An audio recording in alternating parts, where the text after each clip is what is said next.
రాత్రి 12 గంటలు వర్షం పడుతుంది. అర్జున్ రూమ్లో ల్యాప్టాప్ ముందు కూర్చొని పనిచేస్తున్నాడు. ఫోన్ వైబ్రేట్ అయింది.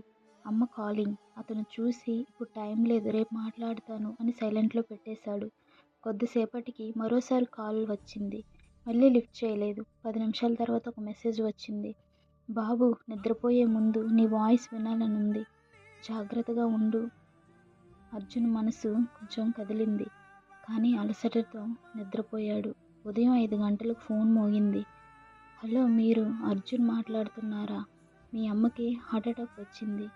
అర్జున్ చేతిలో ఫోన్ జారిపోయింది. కళ్ళల్లో నీళ్లు. కాల్ లిఫ్ట్ ఓపెన్ చేశాడు. పైకి కనిపించింది. అమ్మ, 3 మిస్డ్ కాల్స్. ఆ రోజు అతనికి అర్థమైంది, పనులు ఆగిపోతాయి, డబ్బు మళ్ళీ సంపాదించవచ్చు, కానీ తిరిగి కాల్ చేసే అమ్మ ఉండకపోవచ్చు. మన వాళ్ళ కాల్ ఎప్పుడూ మిస్ చేయకండి.